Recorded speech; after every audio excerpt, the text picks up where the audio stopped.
갈라디아서 1장 10절 말씀입니다.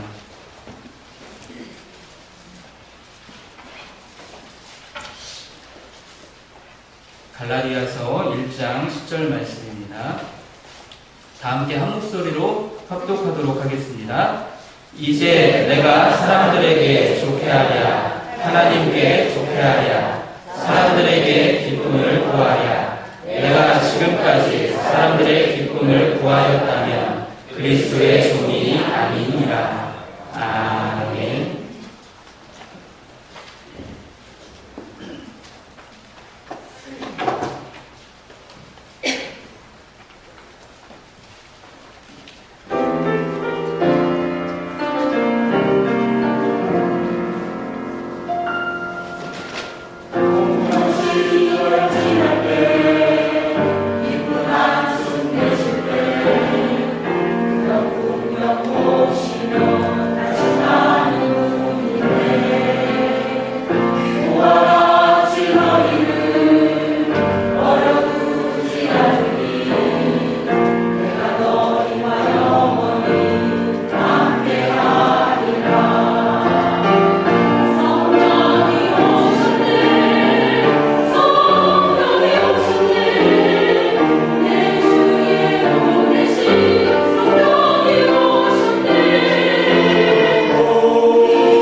하나님의 높고 크신 그 사랑과 은혜가 오늘 예배를 드리는 여러분들과 이 한 주간도 함께 해주실 줄로 믿습니다. 오늘은 우리 교회가 지키고 있는 스승의 주일입니다. 하나님의 나라와 하나님의 교회를 위해서 헌신하고 있는 주의 종들과 교사들을 위해 이 한 주간 기도하며 저들의 노력을 이제 기억하고 위로해야 하는 날, 그날이 바로 스승의 주일입니다. 주님을 위해 헌신하고 있는 주의 종들과 교회학교 모든 선생님들 위해 우리 하나님의 은혜와 주님의 축복이 날마다 넘치게 임하시기를 간절히 소망합니다. 우리가 성경을 읽어보면 사울이라는 이름이 나옵니다. 근데 이 사울이라는 이름의 대표적인 사람이 두 사람이 나오는데, 구약 성경에도 사울이 한 사람 나오고 신약 성경에도 사울이라는 사람이 한 사람 나옵니다. 구약에는 왕으로서의 사울입니다. 신약에서는 대복음 전도자로서의 사울입니다. 그래서 오늘은 이 두 사람의 사울을 비교해 보면서 함께 은혜의 말씀을 나누고자 합니다. 오늘 본문은 이렇게 시작합니다. 누구를 좋게 할까? 내가 하나님을 좋게 하랴? 아니면 사람을 좋게 하랴? 묻는 이 질문으로 시작을 합니다. 이 질문은 예수 그리스도의 은혜를 체험하고 예수 그리스도를 믿고 따르는, 그래서 신앙인, 믿음인, 성도라고 하는 모든 그리스도인들의 신앙생활의 근본을 묻는 질문이기도 합니다. 그래서 이스라엘의 초대왕이었던 사울과 최초의 선교사여 위대한 복음 전도자였던 바울이라는 사람의 일생을 살펴보면서 그 해답을 얻고자 합니다. 첫째로 먼저 구약 성경에 나오는 사울과 신약 성경에 나오는 이 사울 두 사람을 좀 객관적으로 비교해 볼 필요가 있습니다. 이 두 사람은 이름이 같습니다. 그리고 종족이 같습니다. 구약에 나오는 사울이나 신약에 나오는 사울이나 그들의 조상은 믿음의 조상인 아브라함입니다. 그런데 기스의 아들이었던 사울은 이스라엘의 임금이었던 반면 길리기아 다소 사람이었던 사울이라는 청년은 스스로를 가리켜 예수 그리스도의 종이라고 표현을 합니다. 한 사람은 왕이요, 한 사람은 종이라고 했습니다. 그런데 왕 사울은 인간적인 성격에 따라 하나님을 믿고 섬겼습니다. 쉽게 이해하면 내가 하나님을 믿은 겁니다. 하나님께서 나를 사랑해 주시기 이전에 그냥 내가 하나님을 믿습니다. 이건 무엇을 의미하는 거 아니? 하나님을 내가 믿고 싶으면 믿고 하나님을 의지하고 싶으면 의지하는 것입니다. 그런 반면에 그리스도의 종 사울은 하나님 앞에서 나는 절대적으로 죄인임을 깨닫고 아무런 변명 없이 무조건 예수 그리스도를 향한 믿음을 고백했던 사람입니다. 왕 사울은 자기 기분에 따라 움직였고 종 사울은 믿음에 따라 움직였던 사람이라는 이야기입니다. 여기에서 이 두 사울의 차이점이 극명하게 나타납니다. 그래서 사울 왕의 인생을 한마디로 이야기하면 비극적인 인생이다라고 이야기할 수 있습니다. 그런 반면에 종 사울은 비애의 인생이다라고 이야기를 할 수 있습니다. 비극이나 비애나 그 말이 그 말 도찐개찐 아닙니까? 라고 이야기할 수 있지만 뜻을 우리가 살펴보면 다릅니다. 비극적인 삶을 사는 사람들은 진실함이 없습니다. 하지만 비애의 삶을 사는 사람은 하나님 앞에서의 비애입니다. 왜 하나님 앞에서 비애냐? 다른 것이 아닙니다. 하나님 앞에 내가 서보니 나는 죄인이라는 것을 깨닫습니다. 하나님 앞에 나와보니 나는 정말 유한하고 연약한 인생임을 깨닫습니다. 그러기에 그의 마음은 슬픔에 가득 찹니다. 왜? 내가 죄인이니까. 내가 유한하고 내가 연약함을 깨달으니까 그의 마음속에는 슬픔이 있을 수밖에 없고, 그래서 신약 성경에 나오는 사울, 즉 바울은 하나님 앞에서 고백합니다. 나는 죄인이라. 나는 죄인들 중에서도 괴수와 같은 사람이라.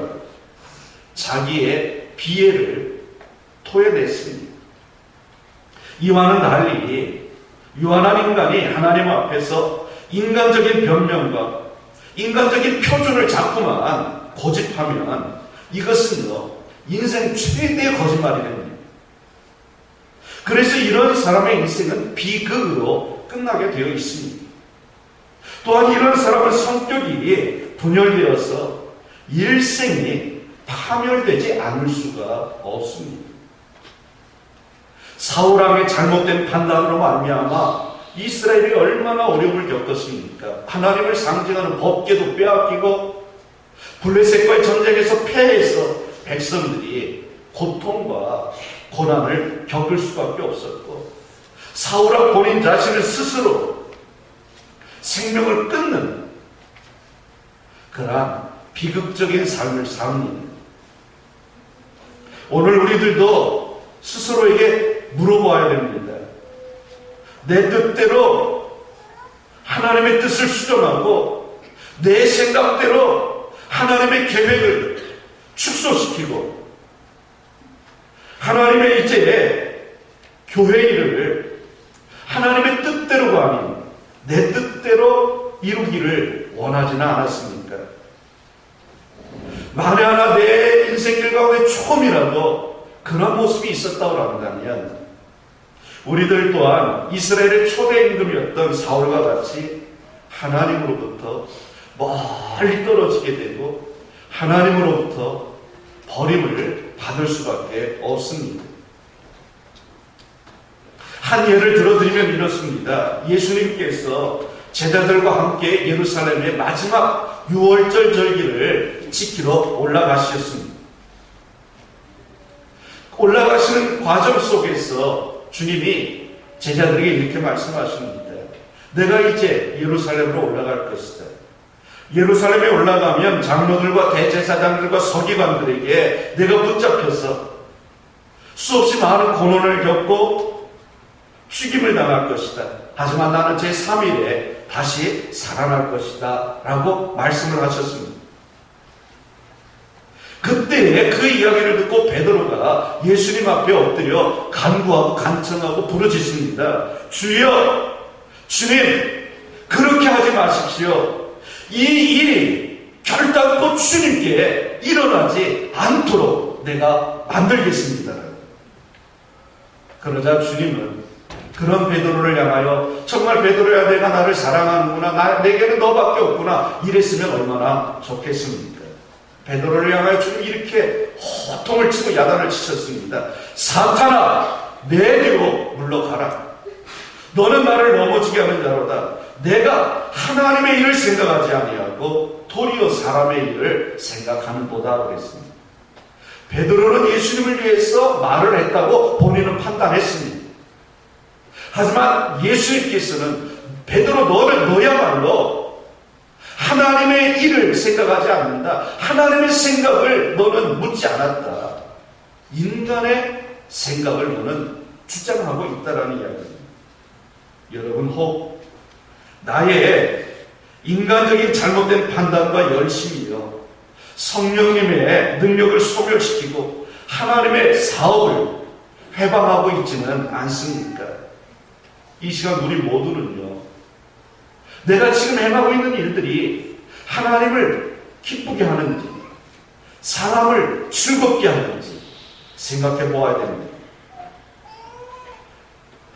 예수님 당대에 이스라엘을 다스렸던 사람은 로마에서 이제 보낸 총독 빌라도였습니다. 그 빌라도가 예수님을 재판할 때에 그리스도로 하는 예수를 내가 어떻게 하랴? 이 사람이 무슨 악한 일을 하였느냐라고 이스라엘 백성들에게 묻습니다. 이스라엘 백성들이 빌라도에게 예수님을 고발했습니다. 그리고 빌라도가 아무리 예수님에 대해서 살펴보고 수사해를 봐도 예수님에게 죄가 없는 것을 알았습니다. 그래서 지금 묻는 겁니다. 이 예수 그리스도를 내가 너희들에게 어떻게 주면 좋겠느냐? 이 예수 그리스도가의 죄가 무엇이냐 물었는데 이 이야기는요, 예수님의 무죄를 내가 알고 있다 이것입니다. 그래서 예수님의 무죄함을 빌라도는 인정하면서도 판결은 그렇게 내리지 않았습니다. 백성들 보기에, 백성들 듣기에 좋은 판결을 내린 겁니다. 그래서 예수님을 십자가에 못 박으라고 예수님을 내어 주었습니다. 우리는 기억합니다. 2000년이 지났지만 본디오 빌라도에게 고난을 당하사 십자가에 달려 돌아가셨다는. 여러분, 하나님을 즐겁게 하시고 계십니까? 아니면 사람을 즐겁게 하고 있습니까?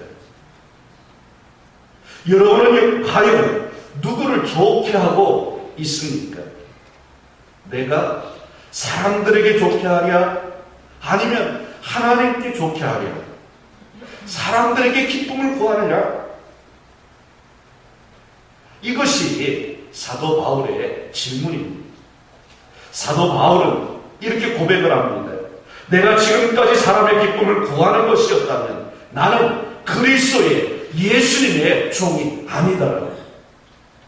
사람들이 듣기 좋은 말, 사람들의 귀를 즐겁게 해주는 말, 사람들을 기쁘게 하는 말, 그것을 내가 이루며 살았다고 한다면 나는 예수님의 종이 아니라는 이야기입니다.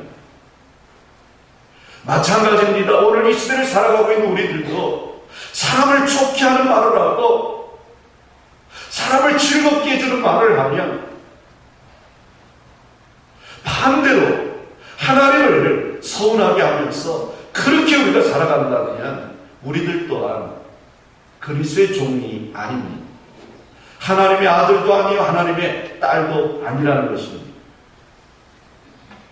우리가 하나님을 즐겁게 하고 하나님을 행복하게 하면서 사람도 즐겁게 하면 금상첨화겠지만 둘 중에 하나를 선택하라고 한다면 우리는 사람들에게 욕을 먹는 한이 있어도 사람들에게 손가락질 받는 한이 있어도 하나님을 즐겁게 하고 하나님을 행복하게 만들어 드려야 될 줄로 믿습니다. 나를 구원하시는 분은 하나님이시지 사람이 아닙니다. 그러므로 하나님으로부터 구원함을 받았으니까 당연히 하나님을 기쁘시게 하는 우리 한마음 가족들이 되시기를 축원합니다. 하나님을 기쁘시게 함으로 주님의 인도하심과 우리 주님의 축복하심을 누리며 사는 우리 한마음 가족들이 되시기를 간절히 축원합니다. 두 번째로 이렇게 하나님을 기쁘게 할 것이다. 하나님을 좋게 하랴. 바울은 그렇게 살았기 때문에 바울은 뭐라고 이야기하고 있는가 하니 나와 같이 되라고 선포하고 있습니다. 이 이야기는 나와 같이 살라, 나처럼 살라는 이야기입니다. 쉽게 이야기합니다. 갈라디아서 4장 12절에서 바울은 이렇게 고백하고 이렇게 외칩니다. 너희도 나와 같이 되기를 구하노라 그랬습니다. 갈라디아 사람들아, 갈라디아 교회 성도들아, 너희도 나처럼 되기를 원한다라고. 바울의 이 고백이 스승의 주일을 맞이하고 있는 모든 주의 종들과 교사들의 동일한 고백이 되었으면 좋겠습니다. 내가 가르치는 아이들 앞에서 나처럼 되라고. 너희가 나처럼 되기를 내가 원한다라고. 예배 생활도, 기도 생활도, 봉사 생활도, 헌신도, 충성도, 복음 전파의 삶도 나처럼 살기를 원한다라고. 이 고백이, 그 2000년 전 사도 바울의 이 고백이 오늘 여러분들의 고백이 되기를 주님 이름으로 축원합니다. 사도 바울의 이 고백 속에는 갈라디아 교회의 성도들을 바라보는 안타까운 마음이 담겨져 있습니다. 왜냐? 당시 갈라디아 교회 성도들이 예수님의 은혜를 체험하고 기쁨과 감사가 첫사랑의 감격이 있었습니다. 근데 시간이 지나면서 고난이 오고 역경의 파도가 밀려오면서 예전의 삶으로, 과거의 삶으로 되돌아가려고 하는 그런 움직임이 있었습니다.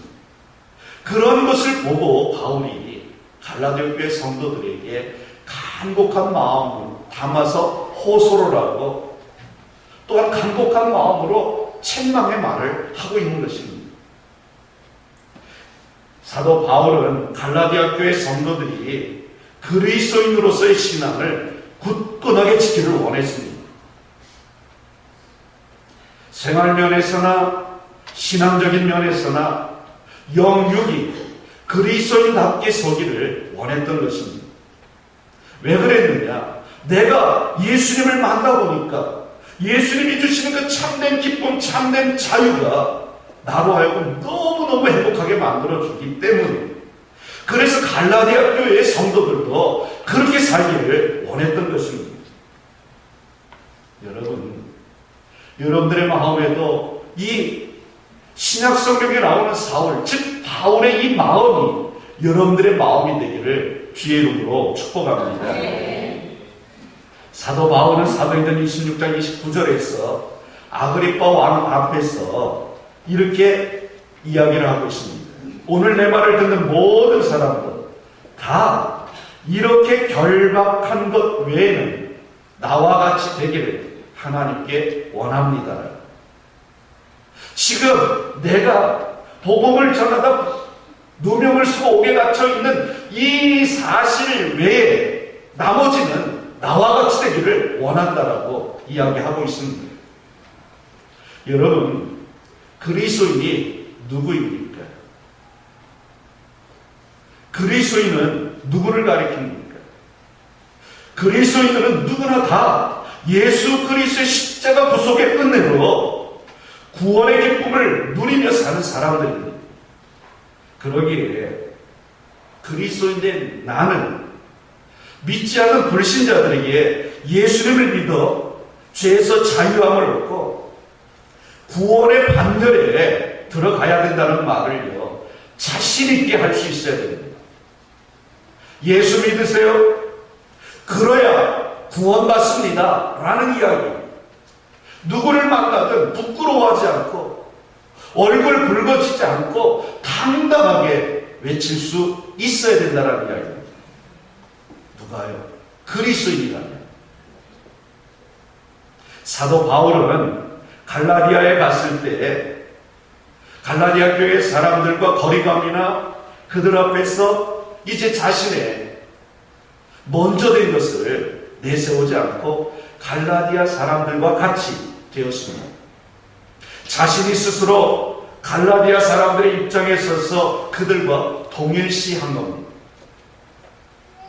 여러분, 다른 사람들을요, 예수님 앞으로 인도하려면 먼저 우리들 자신이 그들과 더불어 하나됨이 필요합니다. 왜? 하나님은 눈에 보이지 않습니다.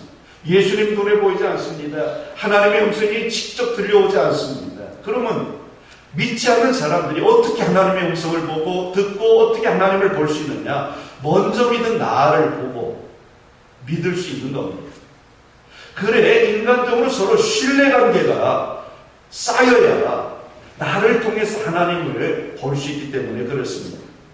이런 면에서 사울이라고 하는 바울은 참으로 위대한 선교사였습니다. 내가 너희와 같이 되었으니까 너희도 나와 같이 되라. 여러분, 누가 이런 말 할 수 있겠습니까? 우리는 이 말씀을 통해서 예수님을 전파하는 사람으로서 내 삶의 자세, 그리스도인 내 삶의 현 주소를 바라보고 깊게 반성해 볼 필요가 있습니다. 이러한 사도 바울을 대하는 갈라디아 사람들의 태도가 갈라디아 4장 12절부터 16절까지 나타나고 있습니다. 12절에 보면 너희가 내게 해롭게 하지 아니하였다 그랬습니다. 이 말씀에서 알 수 있듯이 갈라디아 사람들은 사도 바울에게 해를 끼치지 않았습니다. 바울을 향하여 원망하거나 불평하지 않았다는 이야기입니다. 아니, 오히려 그들은 바울을 환대했습니다. 어떤 쪽으로 환대를 했느냐? 14절 말씀에 보면 너희가 업신여기지도 아니하며 버리지도 아니하고. 이 갈라디아 사람들이 사도 바울을 버리지 않았고 없이 여기지 않았다라는 이야기입니다. 그러면서 오직 나를 하나님의 천사와 같이 영접하였고 나를 그리스도와 같이 영접하였다. 즉 하나님이 보낸 천사로 나를 대했다라는 겁니다. 예수 그리스도처럼 나를 대주었다라는 이야기입니다. 이게 얼마나 귀한 모습입니까? 바울은요, 당시 지독한 눈병을 앓거나 아니면 간질을 앓고 있다라고 이야기를 합니다. 그리고 이 당시 사람들은 어떻습니까? 유대인들의 머릿속에는요, 사람이 병에 걸리면 하나님으로부터 징계를 받았다라고 생각했습니다. 그러니 암질이든 간질이든 그것으로 말미암아 바울이 많은 고통을 겪었는데 사람들은 그러면 뭐라고 생각했겠습니까? 바울이 얼마나 죄를 많이 졌으면 하나님이 저에게 저런 벌을 내리셨을까? 그런데요, 이 갈라디아 사람들은 그렇게 바울을 생각하지 않았습니다. 마치 하나님이 보낸 천사처럼 맞았고 예수 그리스도와 같이 바울을 영접해 주었습니다. 사랑은 이처럼 아름답고 귀한 것입니다. 사랑은요, 허다한 허물을 덮어줄 수 있습니다. 바울을 사랑의 눈으로 바라보니까 바울이 그렇게 보이는 겁니다. 오늘날도 마찬가지입니다. 사랑이 없는 눈으로 교역자, 목회자들을 바라보면 어떤 이야기가 나올까요?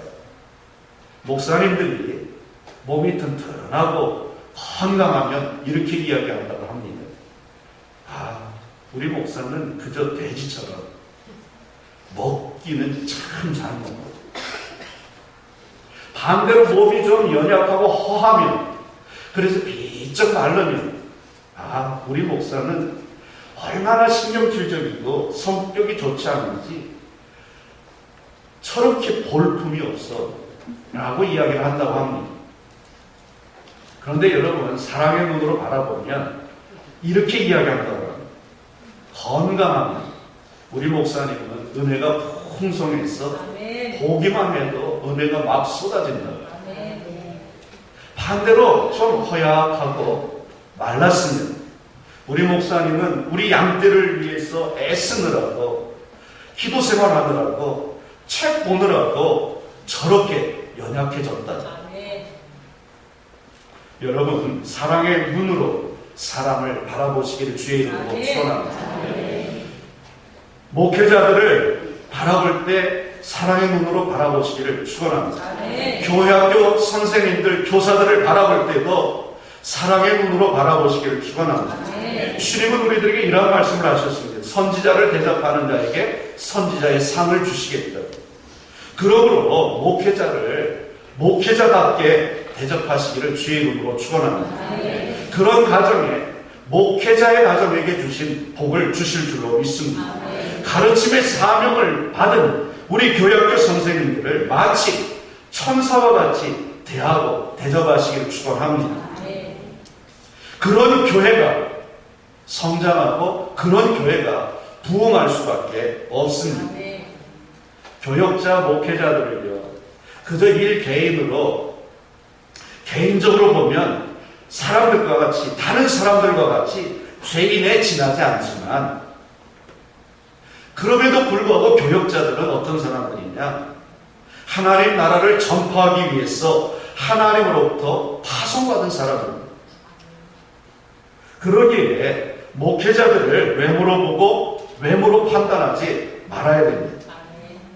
목회자들 중에는요, 건강한 사람이 있을 수 있고 좀 심약한 사람이 있을 수 있습니다.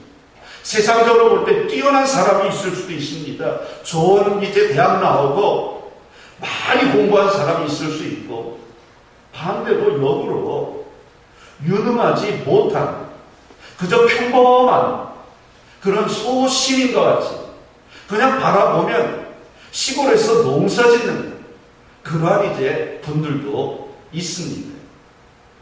하지만 중요한 것은 이렇든 저렇든 하나님께서 보낸 사자들이라는 이야기입니다. 아멘. 그러므로 개인적으로나 아니면 또한 신학적인 견해로 교역자들을 판단하지 마십시오. 아멘.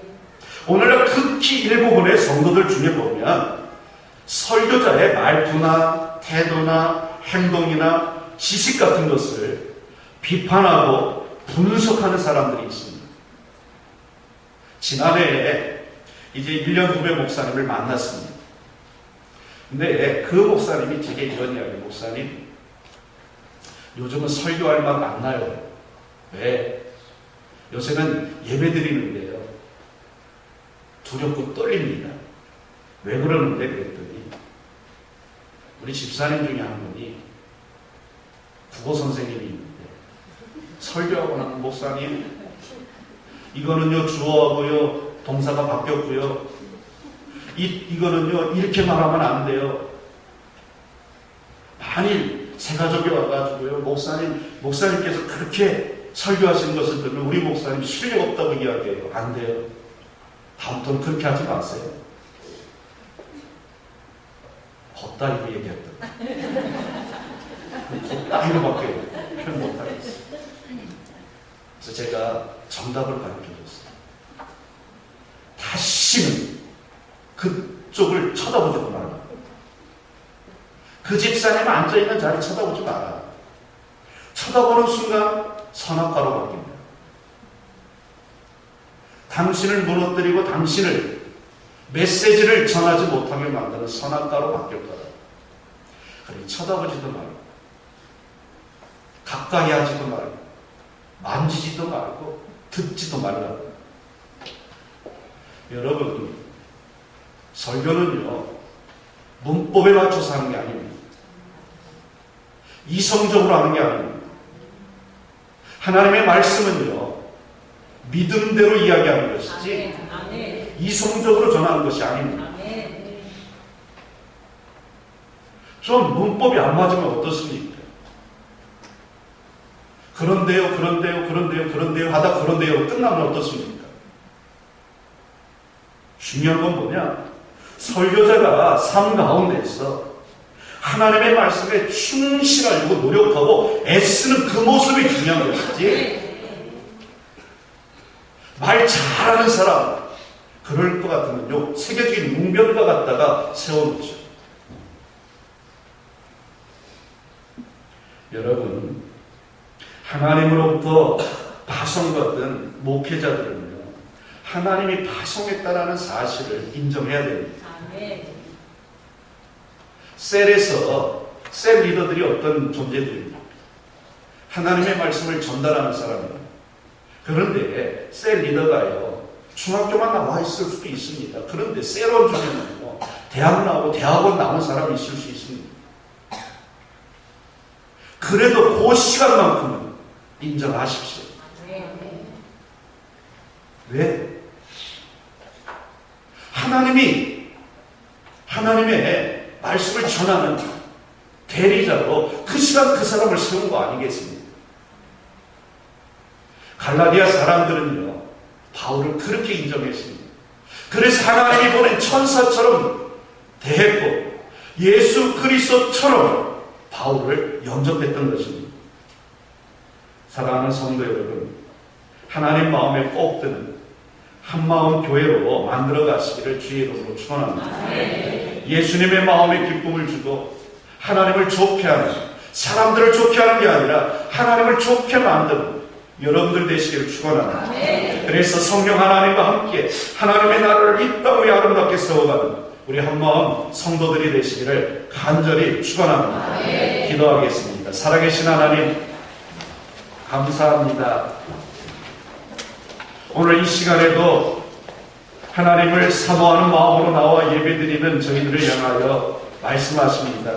가서 너희도 나와 같이 하라고. 우리 모든 한마음 가족들이 세상 앞에서 이렇게 외칠 수 있는 참된 그리스도인들이 되게 도와 주시옵소서.